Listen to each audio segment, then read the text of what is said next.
Hello again and welcome to the Memoir channel.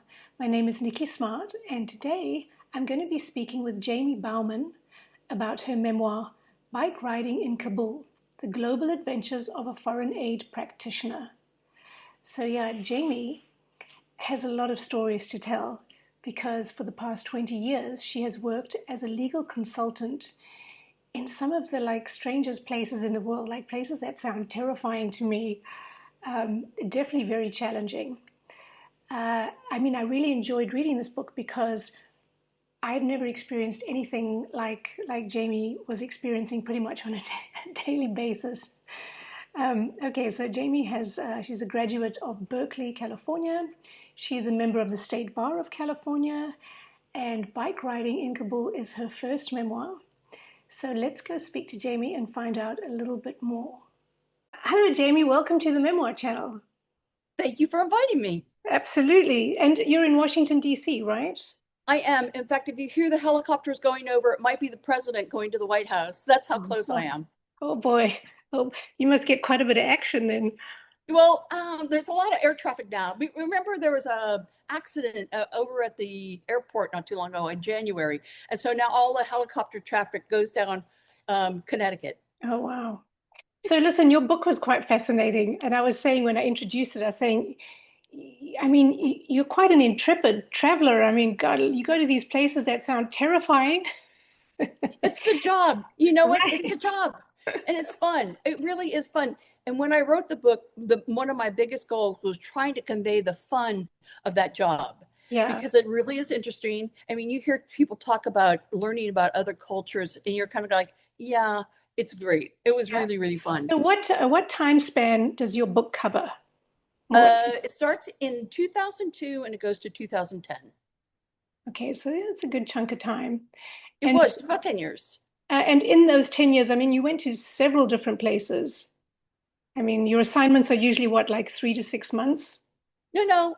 It depends on where I was. The book itself covers Kosovo, Bangladesh, Ukraine, Moscow, Afghanistan, South Sudan, Kigali, Rwanda, and then back to Afghanistan. Right, So it's someone like me who's freelance. You go where they have a project. So right. you apply for projects. And just to back up a little bit, what happens is you read about this probably in the news, how we had USAID, which Hmm. was our way of giving money overseas and technical advice.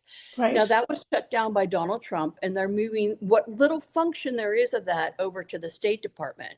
But still, there was a lot of it started after the Second World War when Hmm. when the US gave money to help rebuild Europe.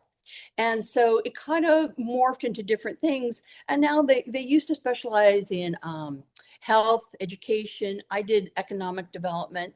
And Hmm. so you go overseas, you bid for a project, they send you overseas. And I worked in these various places, Yeah. and it kind of grew up over that time. I mean, it's fascinating because each culture is sort of unique unto to itself, and you had Right. to sort of learn to adapt to each place. And I loved all your observations. And I mean, for instance, you and your coworkers always seem to help you, and they're like, don't make that with your hands, don't make that sign because that you can't do that here, and you have Huh? to take notes to make them feel important. Right. And But that for was just one place. That was Kosovo. yes, but and Another a place lot of was, the sorry, a lot of the places seemed like they were very. I mean, there was such discrimination against women, so you had to fight that as well. well, I'd say actually I'm writing a sequel now, and I point out the fact that women and especially the Muslim countries are sort of a third sex. They're not men, they're not women, they're sort of in between, and I think we get special treatment. So it wasn't bad. I Okay. mean, there were times when people wouldn't sit at a table with me, wouldn't shake my hand, things like that. You just kind of, pass it off. You can't take it personally. Yeah, yeah. But I mean, there was that one conversation where the guy was saying to you, if women have sexual relations outside of the marriage, they need to be executed. But that was Afghanistan, and I'm they like, they seriously meant that. And I this was a know. very forward-looking kid. He was a young man, and that was like the one thing that sort of hit me hard is kind of Oof. like, wow, he really believes this. Yeah. And I take my hat off to you because you didn't say anything because you knew, I mean, it's pointless. And, It is pointless. right. I'm not. Okay, since I was in economic development, and some people would say that this is a wrong approach. Everything is controversial. You can find Right, someone to support either side. right, But my role wasn't to go in there and change somebody's idea about that kind of thing. That exactly. that would have muddled the water for me in a way that I would be less effective. So Right. I sort of left that alone, and a lot of people feel that that's the wrong way to handle it. But it worked for me pretty much. No, I think you were quite right because you were there to do this, not suddenly jump over here and start doing that. So I got what you were doing there. Um, yeah, and I loved how you contrasted it with the two girls that tried on your snow boots with the one girl that in the I loved Those that. Ukrainian women were 6 feet tall, gorgeous, blonde, and personable, but they were so young. Yeah. The story is that Yes. I went to a gym in a hotel in Kiev, and it was brand new, and I couldn't find a place to put my snow boots, but there was a rack, and there were stiletto heels from all the women who were escorts in the hotel. And so I put them there. When I came back, two of the young women, one of the two young women were wearing my snow boots, laughing about how ugly they were because they all wore stilettos. And they were so sweet and so young. And then fast forward, when I was in Afghanistan, my partner thought that anybody who had sex outside of marriage should be Right. executed. So it was Yeah. a weird dichotomy there. Right.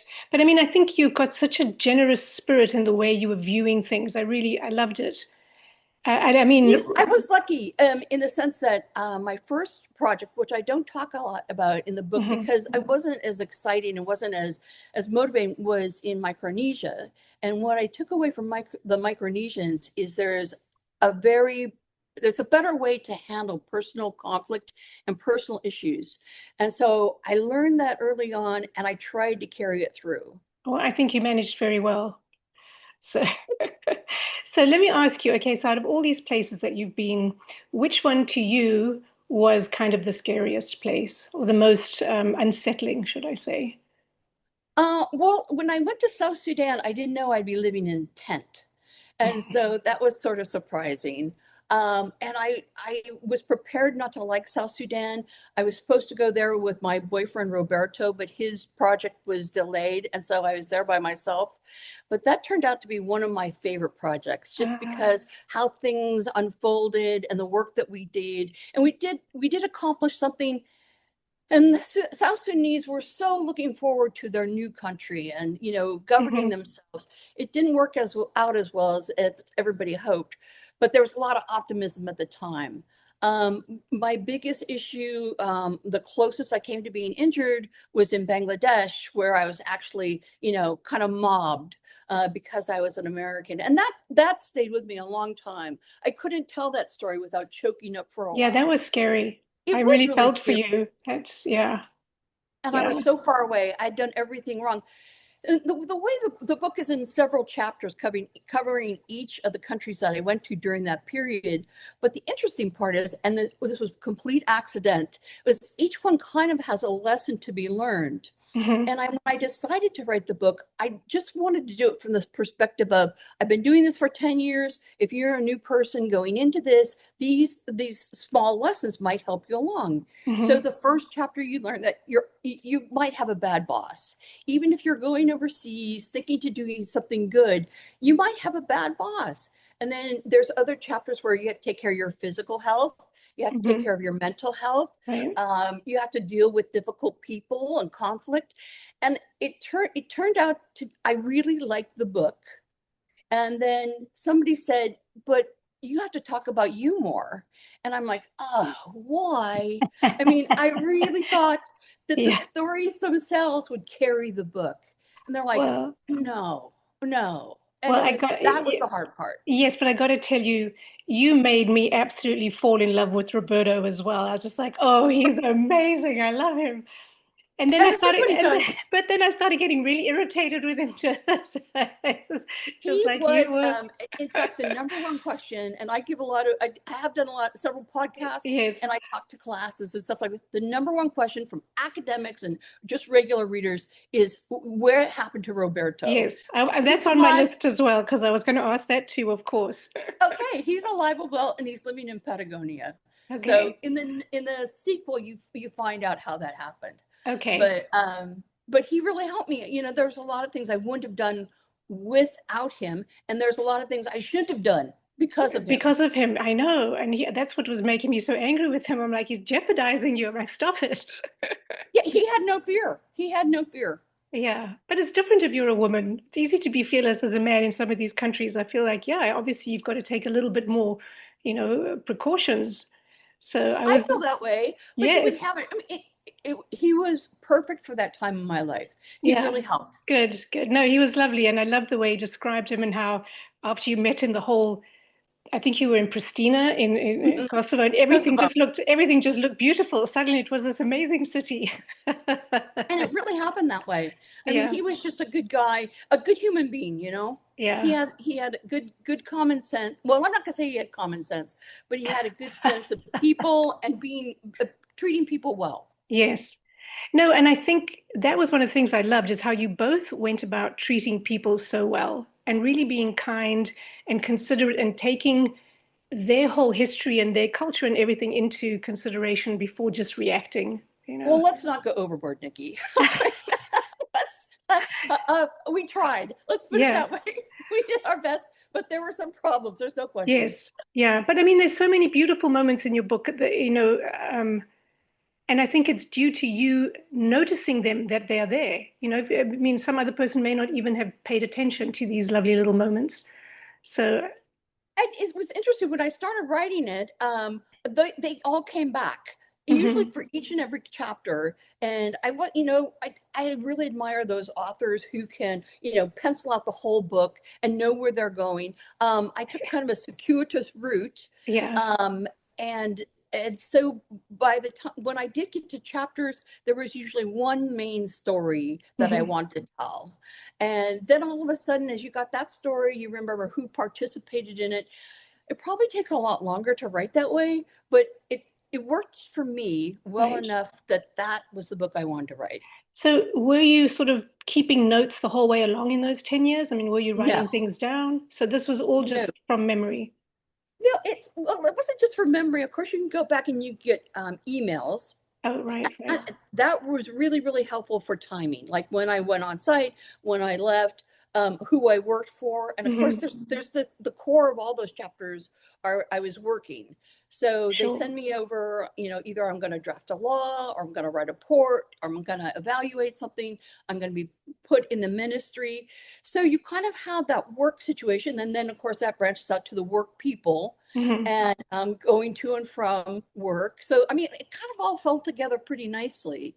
Yeah. But I will say, when my first draft, and I really just wanted it to be very non-personal. My idea was I could be a person viewing these things without describing me, which nobody went for. And then I Right. read a book by somebody else very similar to mine. I'm like, oh my gosh, this woman needs some romance. And that's what changed my mind. I Yeah. had to see it myself. It's funny because I've interviewed obviously a lot of memoirists, and a lot of them say their first draft left them out, and they were told, you need to put you in it. That's right. That's right. And with this second book, the second book covers Iraq, Vietnam, East Timor, Mongolia, Armenia, and Bhutan. Wild. I have the same comments. They were like the people who are kind enough to read, the Hmm. first draft are like, oh no, you got to dig deeper. We want to Right. know why this happened. How did you feel? It's Yeah, like yeah. it's just like, oh, what do you mean how I felt? I felt terrible. It's like, but I appreciate all those people who have been so kind to take a look. Yeah, yeah. I mean, one of my favorite stories in there was the ride that you organized for Roberto on his birthday. I mean, I just loved that. Was that the dumbest thing ever? No, But it was the, just so I tried beautiful. to do something very, very special for him every year, for his Uh-huh. birthday. It became like the big part of my year. And so there was just nothing I could find for him in Kabul that would be different for him. Hmm. And so when I had this idea of taking a little donkey ride, no, it was a horse. I was The I horse, was right? expecting to get a horse and a cart, and we could go in the early morning when nobody was out on Friday. And for his birthday, he would run this around because he's from Argentina and he had a horse and he Hmm. was missing it. So when the horse arrives, it's a donkey. It's a tiny donkey. And if you show my video, there's a picture of us Okay. with that tiny Oh, donkey in it. fantastic. And Okay. I'm like, oh, he was so tiny. But the nice part about that story is when we went down the street, every time we turned, the security guards were getting up, making tea, and they would call ahead to their families. So we'd turn a corner and there would be people out on the lawn in their pajamas. And they'd be calling ahead to who's going next. And so we'd go to another block and there it was all kinds of people waiting and they'd sing Okay. and they're clapping and they were having a great time. Roberto didn't think it was so great. He never really said thank you for that. Oh, I oh, don't think it I thought ever it was grew on him. fantastic. I mean, it's like the whole place is coming out to cheer you on. I just thought, oh, what I a think he would have rather had a special, sweater. ah. Well, actually, maybe would you read us a section? I don't know what section you've chosen to read, but maybe if there's something, that'd be great. I mean, there were so Okay, many lovely well, sections. There were so many parts that I was just like, oh, I love this. Yeah. I'm going to give you a very short read. But first of Okay. all, I wanted to make mention of it. Like I was watching some of your other interviews, and Hmm. people were talking about reviews and Hmm. good reviews and how it hurts to get a bad review. Yes. Okay, so remember, this book covers Kosovo, Ukraine, Bangladesh, Moscow, Afghanistan, South Sudan, Rwanda, and then Afghanistan. So the review, and it's a 2-star review, says, not as interesting as I'd hoped. The writer seemed to know little about other places. What? They didn't read the book. They read some I other wrote book. her, I did, you're never supposed to comment, but I did write back. I said, are you sure you read my book? I mean, that's great. That's crazy. I mean, I felt like you were just you had mountains of knowledge of these places. I mean, wow. So just for anybody Ah, else out there who gets that 2-star review, just yeah. remember that it's kind of like, okay, oh, okay. I don't know what you do with that. All Yeah. right, let me pull this up. This is from Afghanistan. It's just a short Okay. one. Okay. I was working in the Ministry of Commerce, and I was in a big room with a bunch of translators. And we had one translator, Amuz, who was always trying to improve his English. And so we had this at one time, the local staff and the expat staff ate lunch differently, and we had a Yes. protest saying that that wasn't fair. And so after that, they really liked us. So But it was, hang on, the lunch, can I just stop you? You actually had different food, right?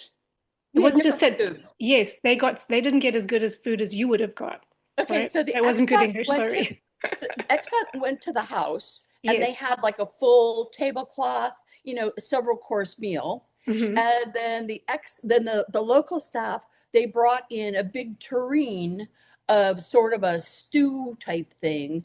And so when we were protesting, we ate that meal along with them. Hmm. And it turned out we're like, oh, this meat is like, is this a kind of lamb? And they're like, oh no, it's camel meat. We're like, it was fatty and awful and terrible. But after we held out for Yeah. several days, they decided that yeah, they would do better by the local staff, which Yes. is all we wanted, right? Yeah. Yeah. Yeah. Yeah. Okay, so the lunch protest made me a favorite with the local staff. Amouge particularly appreciated the gesture. So when the other consultants were out of the office, he'd take the opportunity to practice his conversational English, a sign of a good translator. He'd stand in the middle of the large office dressed in one of the impeccably tailored suits made by his uncle and explain something about Afghan history or custom. For example, one week he detailed the strict parameters for beard keeping, a religious requirement under the Taliban that carried possible prison sentences for those who dared to trim the prickly growth under their neck. Excuse me, Miss Jamie. I looked up, glad for a break from the law I was reviewing. Did you know that a woman named Miriam is very important in the Islamic religion? It was time for another lesson. Really, I put my pen down and gave him my full attention. I'm listening. Tell me, why is Miriam important in the Islamic religion? In our religion, Amuz continued, a woman named Miriam gave birth to a child without, he paused to find the right words, without having relations with a man. He gave me a sheepish look. Do you understand what I'm saying? To the surprise of many, Islam and Christianity incorporate some of the same doctrines, including the virgin birth. The biblical and Islamic accounts differ significantly, but the basic narrative is the same. Was Miriam's baby named Jesus? I asked. Oh, he slapped his hands together in display of delight. See how much you know about Islam. Born in Kabul and raised during the isolation of the Taliban era, Amuz had no idea that Jesus played a starring role in Christianity. It's wild, isn't it? It was wild. He's a sweet kid. I hope he's doing well. Yeah. I mean, that's the thing is that there's just completely different worlds. They're just completely different worlds.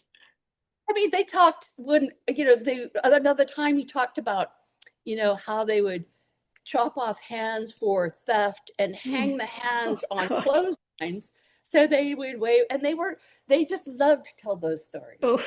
It's really sad though. I mean, I will tell you this, that those passages were much funnier than before the Taliban came back into power.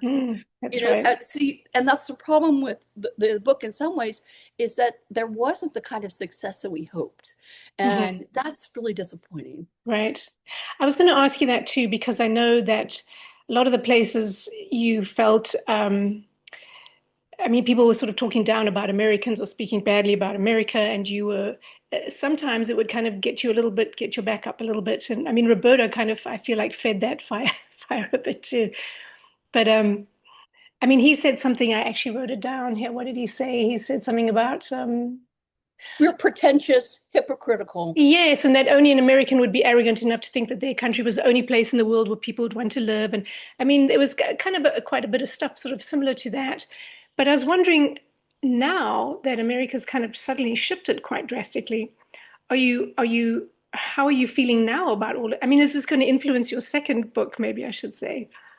Well, it influenced my second book a lot. I mean, I was very careful when I wrote the first draft because I didn't know what was going to happen with USID, and I didn't want to kick it any agency when it was down, and everything like that. There is so much good about the United States. I think it really breaks our heart when things seem to go in a odd direction. Right. I have always known that we haven't been perfect. I take our criticism. I mean, I'll listen so much, but I'm never going to jump in and join the criticism. That's just who I am. I'm not that country beater, but I'm not supportive necessarily of what's going on now, but that doesn't really make it into my books. I support my country. I love my country, Right. and I'll push back. Yeah. But nobody likes to hear their country slammed unless you're an American. I'm not have a good discussion with Right. another American. But when Right. you're from Argentina, forget it. Yeah. And I mean, I love this thing you said. Hang on, I have this something. Oh, this is what you wrote this, and I really like this, what you said here. You said, I was the first to admit that my work in development was no noble calling. As a financial attorney, I didn't feed the poor, I didn't tend to the sick or educate the masses, and it wasn't glamorous. No president had ever called me for advice, but some fairly influential people have taken time to yell at me. Clinton, Clinton. Yeah, that's true.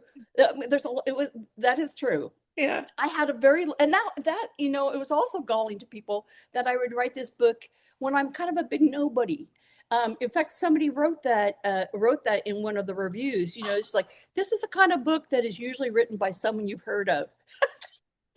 It's like, wait, Yeah, thank but you, thank you. that's the beauty of it, is that I mean, it's just your perspective on it, and it's lovely. Yeah.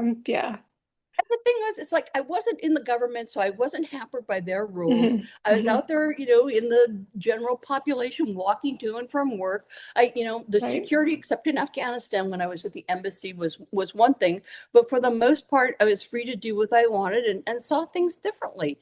Yeah. So when I do talk to classes, and it was like, oh, we want to work for State Department, we want to work for USID, and you're like, well, let's just think that through, because that is a different lifestyle. And it's perfect for so many people, and they really enjoy it. Hmm. But then again, there's some people who don't want to be in that bureaucracy, and there's a lot of reward there too. Yeah. Yeah. Yeah. No, I mean, so you're still traveling, or you Well, more or less, there's a second book, as I said, and I have right? those. And then when COVID came, all of it stopped. And Okay. so they put everything was on hold, and the expectation it was going to come back. And they were, they did have projects that were continuing on. And Hmm. now I think 80% have been canceled, and the remaining part has gone to state. That may not be an accurate number, Right. but we've had great success with PEPFAR, which is the HIV, drugs, Hmm. in South Africa and in Africa. And it would be hard to see that discontinued. It's the classic, there were problems with foreign aid, especially the way way USAID did it. Hmm. The projects were big, they were wieldy. There was some corruption, there was some waste of money, but it's the quintessential throwing the baby out with the bathwater. Hmm. I mean, we did so much good and so many people relied on us. It kind of breaks my heart. Yeah. I mean, and I get that from your book too, that you actually want to do good. You're like that is actually why you're Yeah. there. That's your main driving force. Yeah. But you know what? With the way things continue to change, you wonder if we really did good. And I'm not talking about USID. We're talking about the philosophies that change. Hmm. Economic philosophies change, health philosophies change, how we do women's health. Things evolve. Hmm. And what was fashionable in one year is less fashionable 4 years later. Yeah. So at one time, I'll give you an example. One time, everything was financial inclusion, which is making sure people who don't have access to regular banks, are able to manage their money cheaply. And now it's coming back. Well, we haven't done enough to protect those people. I mean, we've been too focused on the lenders. We need Hmm. to do more here. And so you see it every year. It evolves. We learn and we do things differently. Yeah. So yeah, I'm kind of always worried that I'm going to be out of date. But you're still, That's I mean, you're still in that job. You're still doing it. You're still part of I'm it. trying to. I'm on a Yeah. couple of projects, bids for projects. Uh-huh. One in Somalia, but it'll Hmm. be mostly in Djibouti. I hope I get that. That would be fun. But no, I mean, most things have been closed down. So I might have Yeah. to really focus on my writing, or Hmm. the worst things. Hmm. No, well, okay. Well, how far are you with your second memoir already? Oh, it's in pretty good shape. Wow. We talked about the idea of using chat. It, Yeah. Oh, I see. To actually help you write the book. Well, no, you know what? I have mixed opinions on that. I mean, I've always resisted it. Hmm. But a friend of mine who's on the road didn't have time to take a look at the first chapter, ran it through his account. Hmm. And what came back were really interesting comments similar to what humans gave me. And you're Absolutely. like, how is this possible? And it is amazing. I After seeing the comments, it's like, this is good, this is good, this needs work, you should might do this. Just Yeah. very, very pointed, and I thought helpful. Hmm. So I have to think that over. That just came through last night, and now I have to think, Yeah. would I really want to go forward with that, or is that Well, not the road I want to I go? got to say it's very insightful. It It's is. it's like giving it to a really smart person and going, "Could you read this, please, and give me some notes?" And then within like 1 minute, Seconds. it gives you, Seconds. yeah, it gives you back a fantastic analysis, and it can give you pointers. And I mean, I've tried it with scripts, and I was just amazed at what came back. Like, Well, yeah. So I I but I think it's have good my for getting, reservations. no, but it's good for getting feedback to make sure you're on the right track, but not just to allow it to actually write, to just say, can you do this chapter for me? I wouldn't be okay with that. I think that doesn't seem fair. Although it No, can it it doesn't can seem do fair. it. And would Yeah. that be my voice? Who knows? Yeah. But it said in it, it mentioned the fact that I had an ironic tone. What'd you do? Which is like crazy that picked it up. Not funny, ironic. Yeah. So there you go. I was pretty impressed. It's something I'm gonna look into, but be cautious. How about Yeah. that? Okay. Okay, good. Wonderful. So how is your first book doing? I mean, when did it come out? August 2022. Okay, so it's been out a while. I did pretty well. I think I've got like 131 Yeah. reviews on You've got good Amazon. reviews, absolutely. I've done lots of podcasts. I sold a lot of books, a lot more than I ever thought I would. Oh, well done. People are kind about it. But this sounds really weird. But when I released it, I couldn't enjoy it because I was so worried about being trolled. I did go through the expense. Yeah. I went through a hybrid publisher where they, Hmm. they edit it and they found typos and, they made recommendations. And then when it was published, I just sat in dread that one, nobody would read it. And then I worried that people who did read it would troll me and say, what does she know? She's a big nobody, which we've already established. And so I ached for like that first year. It's Yeah. like, it's Oh, coming. It's gonna come. yeah. And then when it did, I'm like, oh, well, this is a lot more fun than I thought it would be. Good. So, Good. it continues to sell, which I'm Yeah. really pleased about. Well, and Another if you put out a second one, it'll boost your first one as well. Oh, I hope I so. imagine. Yeah. But as far as comments go, because when I heard somebody talk about this on one of your other podcasts, it really resonated to me. So on LinkedIn, I connected with somebody who's in the foreign aid field, and he goes, "Oh, I wrote a book too." He goes, "Congratulations on your book. I wrote a book too. Now it's only months of watching it fall, fall, fall in the Amazon rankings." You're like, well, thank you for that. I mean, how Uh, supportive, yeah. how Yeah. upbeat. It was just, it's Because it's such a labor of love to write a book. I mean, how long did yours take you to write? I was lucky because it was during COVID. Hmm. And I knew I wanted to put these lessons in. And then so many people are off work. I could send off, I started with Ah, yeah. one story. And I will say this, when I said to people, I'm going to write a book, people went, oh, God. It's like, but now I learned from that experience. And when someone says to me, I'm going to write a book, I'm like, do it. It's so Yeah. much fun. It really, everybody should write at least one book. Yeah. So then I could send it off, like just this one story that I put in the Kosovo chapter about this woman who got care packages from the United States and was mad because the butter in it was salted. She was a Polish citizen, and Poles were starving after World War II. I mean, they Right. really needed help, so they got clothing. And she's like, there was salted butter in that. Who eats salted butter? And I'm like, well, a lot of people do apparently. And I'm like, is that all there was in there? And she goes, no, there was cocoa and salt and this and that and canned meat. And you're like, and all she could remember Right. was the salted. So I started with that story. And then somebody goes, yeah, yeah, I could see how that's interesting. And then I expanded from there. Yeah. Yeah. No, you did great. I think it's lovely. So I wish you all the best with it. And please will you come back when you have finished number two and let's I hope you're chat not further. kidding because I'll do it. I'm not, no, I'm not kidding. I think it would be great. So I really yeah. appreciate it. Thank you so much. Absolutely. No, thank you. And thank you for coming on the show today. And is there anything, and I'll try and fit that little video in. Let's do that because it's got the donkey. But is there Perfect. anything else you would like people to know? Is there, and I can put a website. Do you have an Instagram? If you No, do, you know what? I'm not that organized. I'm not going to say I'm okay. disorganized, but as I said, people, when they said, oh, you need a website, I'm like, no, I don't think it's going to go anywhere. So I Okay. put it off.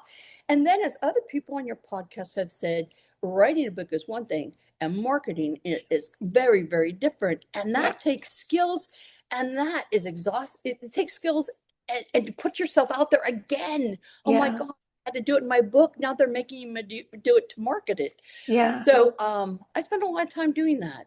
Do you So know the no, I'm one, not organized. well, the one lady that I interviewed, and I can't remember which one it was, sorry, but she had taken out an ad on Amazon and it boosted her sales quite phenomenally. I was really surprised to hear that because I would have thought, oh, it's just a waste of money, but absolutely not. So just so you know, it was either on Amazon or Facebook. It was some of those social media platform where she actually ran an ad and paid for it. And she said it went up. I'm like, I spent a good to lot of know. money applying for the awards, and my book won the Hmm. Nautilus Award, a silver in the Nautilus, which I was really, Yes, really pleased with. And it well won the done. other, won silvers in the others, and that one was great. And that's kind of where I spent my money. But you're right. I think that maybe this time around I would do things different. And who knows, maybe before Christmas I'll do an ad for this book. But that's a good Yeah, point.